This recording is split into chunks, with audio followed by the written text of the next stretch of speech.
Matlamat kedua pakej bantuan permai ialah meneruskan usaha bagi memastikan kelangsungan hidup rakyat berikutan pelaksanaan PKP, terutamanya golongan mudah terjejas dan pekerja yang bergantung kepada upah harian. Di bawah pakej Kita Prihatin yang diperkenalkan tahun lepas, bayaran fasa terakhir Bantuan Prihatin Nasional atau BPN 2.0 akan dipercepatkan, iaitu mulai 21 hari bulan Januari. Sejumlah 11.1 juta penerima akan mendapat bayaran sebanyak 2.38 bilion ringgit. Bagi Bantuan Prihatin Rakyat atau BPR pula, bayaran fasa pertama akan melibatkan lebih daripada 8 juta penerima. Golongan isi rumah berdapatan sehingga RM5,000 sebulan akan menerima RM300, dan bagi kategori bujang berpendapatan sehingga RM2,000 sebulan pula, mereka akan menerima RM150. Di bawah Belanjawan 2021, kerajaan telah meningkatkan kadar bantuan kebajikan bulanan di bawah Jabatan Kebajikan Masyarakat JKM berkuat kuasa mulai bulan Januari 2021. Bantuan kebajikan ini melibatkan peruntukan sebanyak RM2.2 bilion dan akan memanfaatkan lebih daripada 400,000 penerima. JKM juga akan segera melaksanakan program bakul makanan yang merangkumi barang makanan keperluan bernilai RM100 bagi setiap isi rumah yang layak dengan jumlah peruntukan sebanyak RM50 juta. Selain itu, bagi memastikan kebajikan kumpulan rentan terus terpelihara, kerajaan akan memperuntukkan RM25 juta di bawah program GLC Disaster Relief Network sebagai geran padanan bersama syarikat berkaitan kerajaan bagi inisiatif sosial. Ini termasuklah pemberian bantuan komuniti, termasuk masyarakat warga emas, gelandangan, OKU dan mangsa banjir. Sebagai tanda penghargaan pada usaha murni rakyat yang ingin bersama-sama menyalurkan sumbangan bagi mengekang penularan wabak COVID-19, kerajaan telah mengumumkan beberapa insentif dalam bentuk potongan cukai kepada penderma yang menyumbang wang tunai ataupun barangan serta membantu rakyat yang terkesan dengan wabak tersebut. Penyumbang tersebut layak menuntut potongan cukai daripada pendapatan kasar perniagaan atau pendapatan agregat mereka. Saudara dan saudari yang saya kasihi sekalian, semasa tempoh pelaksanaan PKP ini, saya ingin menekankan bahawa bantuan moratorium dan pengurangan bayaran balik pinjaman akan terus disediakan.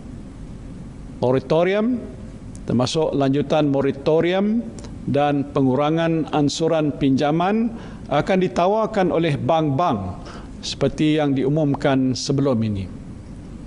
Bagi negeri-negeri yang dilanda banjir, 15 buah bank juga telah pun menawarkan moratorium bayaran balik pinjaman. Setakat ini lebih 1.3 juta peminjam telah memohon dan menerima bantuan pembayaran dengan kadar kelulusan sebanyak 95% bagi peminjam individu dan 99% bagi peminjam PKS. Dan ini membuktikan bahawa rakyat tidak perlu bimbang untuk menghubungi bank jika mereka memerlukan fleksibiliti pembayaran. Bagi peminjam yang menghadapi kesukaran berurusan dengan bank mereka, Bank Negara Malaysia serta agensi kaunseling dan pengurusan kredit atau AKPK bersedia untuk membantu dan memberikan khidmat nasihat kepada anda melalui telefon ataupun secara dalam talian. Untuk makluman semua, kemudahan iSinar telah dibuka pada semua ahli KWSP yang terjejas pendapatan akibat COVID-19 bermula 21 Disember yang lepas. Setakat 13 Januari, lebih 3 juta permohonan telah diluluskan dengan jumlah 24 bilion ringgit akan disalurkan pada tahun ini. Bagi menambah baik kemudahan iSinar, terutamanya bagi mereka yang menghadapi pelbagai cabaran akibat PKP serta bencana banjir, kerajaan telah dimaklumkan bahawa KWSP akan membuat pembayaran pendahuluan sehingga RM1,000 bagi permohonan kemudahan iSinar kategori 2. Proses pembayaran pendahuluan iSinar kategori 2 juga dipermudahkan kerana ahli hanya perlu mengisytiharkan secara kendiri bahawa mereka memenuhi kriteria yang ditetapkan dan menghantar dokumen sokongan secara dalam talian.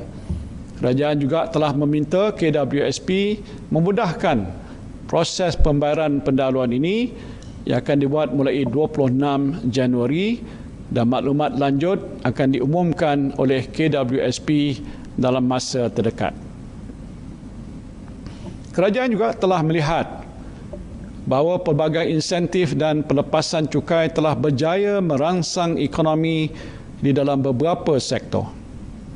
Dan selaras dengan keperluan norma baru yang banyak bergantung pada penggunaan alat digital, suka saya berkongsi bahawa pelepasan cukai khas sehingga RM2,500 ke atas pembelian telefon bimbit, komputer dan tablet yang telah berakhir pada 31 Disember 2020 akan dilanjutkan setahun lagi sehingga 31 Disember 2021. Industri telekomunikasi bersedia untuk memberikan bantuan dalam tempoh PKP ini dan pemberian data 1 gigabit secara percuma telah diberi pada orang ramai untuk melayari laman web termasuklah untuk tujuan pendidikan. Kemudahan yang bernilai RM500 juta ini telah bermula pada 1 Januari 2021 dan akan dilanjutkan sehingga April 2021. Selain itu, pakej langganan khas untuk pelajar yang menduduki peperiksaan SPM dan STPM akan diperluaskan kepada pelajar institusi pengajian tinggi. Pakej ini juga akan disediakan sehingga hujung April 2021. Dan kerajaan berharap kedua-dua usaha industri telekomunikasi tersebut akan dapat meringankan beban pengguna. Bagi merancakkan semula jualan kenderaan penumpang yang terjejas akibat daripada wabak COVID-19, sebagai sebahagian daripada inisiatif pakej penjana, kerajaan telah mengumumkan pengecualian cukai jualan ke atas kenderaan penumpang jenis pemasangan tempatan dan import siap sehingga 31 Disember 2020. Kerajaan telah mengumumkan pelanjutan pengecualian ini sehingga 30 Jun 2021. Saya berharap langkah ini akan terus memacu momentum perkembangan sektor otomotif. Bagi peminjam PT-PTN pula yang terjejas akibat wabak COVID-19 dan bencana banjir, mereka boleh memohon moratorium bayaran balik pinjaman PT-PTN selama 3 bulan. Permohonan penangguhan boleh dibuat sehingga 31 Mac.